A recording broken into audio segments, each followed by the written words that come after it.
Okay, ladies and gentlemen, YouTubers. Oh, sorry about that. Today we're going to take a look at the Taurus PT25, a little pocket style revolver, and just show all the safety folks out there. The gun is clear, nothing in the mag wheel, nothing in the barrel. First off, we'll start off with the tip-up barrel, a neat little convenience for these small type pocket guns, as some people refer to them. Me personally, I wouldn't want to take it around in just my pocket. I carry too much stuff in there. But anyway, the tip-up barrel, little lever here on the side.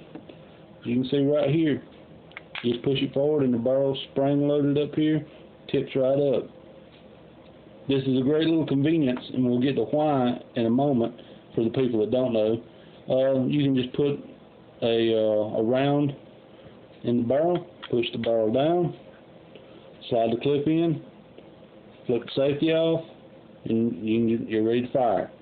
8 in the clip, 1 in the barrel, 9 rounds, quick as you can fire them off. The reason for the tip-up barrel, this thing has a mag out safety where the slide won't move. We put the slide in, and this slide is extremely hard to slide back. There's a lot of pressure there. So the tip-up barrel is just the convenience of putting it in here. You don't have to fool the slide. And trust me when I say you pull the trigger, this slide has no problem moving. She runs like a sewing machine. Mag release button, large button on the side. This is not like some where you mash the button and the slide, not the slide, I'm sorry folks, you mash the button and the clip goes shooting out. You have to pull it out. The only issue that I personally have with this revolver is the stiffness of the slide, but with that tip-up barrel, it kind of takes it away. You don't have to worry about it. I have been told that after you run about 1,000 rounds through these guns, this slide gets softer. I don't know. We've only ran about 200 rounds through this gun, and it has functioned flawlessly. I would not hesitate to recommend this little gun to anyone. It has ran flawless. It hits target every time. It's fairly accurate, up to about 35 feet out. 30 feet is about where we ran rounds through it at. Hitting target, no problem. It's got the bobbed trigger, or sorry, bobbed hammer on the back. As you can see, there is no complaints with this little gun. I would recommend this little gun to anyone. The only issue with the 25 is ammo is a little higher than the 22. Well, ammo's a lot higher than the 22. Let's not beat around the bush.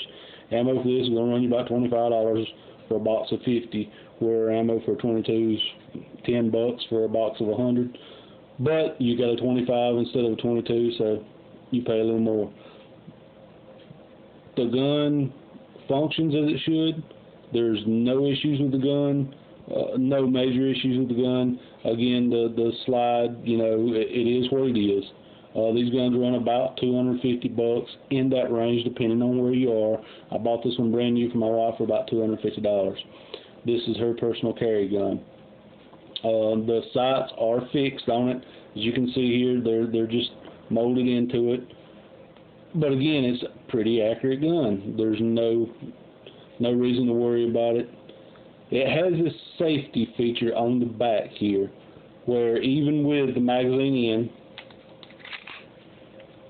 it has a key. You stick the key in, you turn it, it locks this gun down. Nothing moves on this gun. Everything is locked down.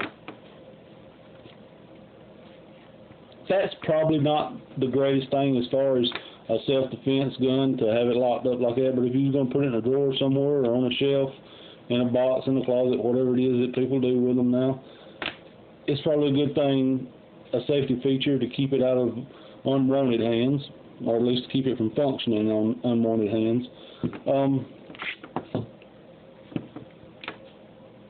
It's a good gun. It's a good gun for the money. It is a 25. I would recommend this gun to anyone. The only thing that's my personal thing is the mags. Once you load the mags, if you try to unload the mags manually, as I did for this video, the rounds are a little hard to get out. If you try to take your hand, it may be due to the size, and it may just be due to the fact that this hasn't broken in yet. I'm not sure. I do know this, that once the mag is in the gun, the trigger is pulled, the rounds cycle through like butter. There is no issue with it. The gun is a good gun. It's not an expensive gun, relatively speaking.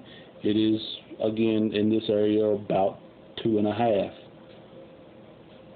I would recommend this gun to anyone that wanted a small handgun, that didn't want to spend a fortune. And again, my wife carries it as her personal carry weapon. She loves the gun, and she wouldn't take anything in the world for it. She absolutely loves this gun. But that's what it is. I thought I'd give y'all a quick introduction to it. More than a review, it's more of an introduction to it for someone thinking about purchasing one, or have went and looked at one and said, I'd like to know a little bit more about them before I purchase them. There it is. If anyone has any questions, they can comment on the video, and I will try to answer them the best I can. Later on, I'm going to do a video on how to field strip it and clean it. And yeah, I think that's pretty much it. As you can see, the gun is what it is. It's not fancy. It has a good thumb safety on it, so that when you're grasping the gun, it's easy just to run your hand across it and engage it or disengage it, whatever the case may be in the situation you're in. Everything about this gun is a well thought out design. They put time into it. They thought of everything that people would like or dislike and put it in there. Some people's taste may not be the same as mine. Me personally, I like the gun. I have no issues with the gun. I couldn't find anything bad to say about it other than nitpick about the magazine. So that tells you there. That there's not a lot to the gun. It's just a simple, basic, functioning firearm. Hope that helped y'all. Any questions, concerns, comments, just let me know.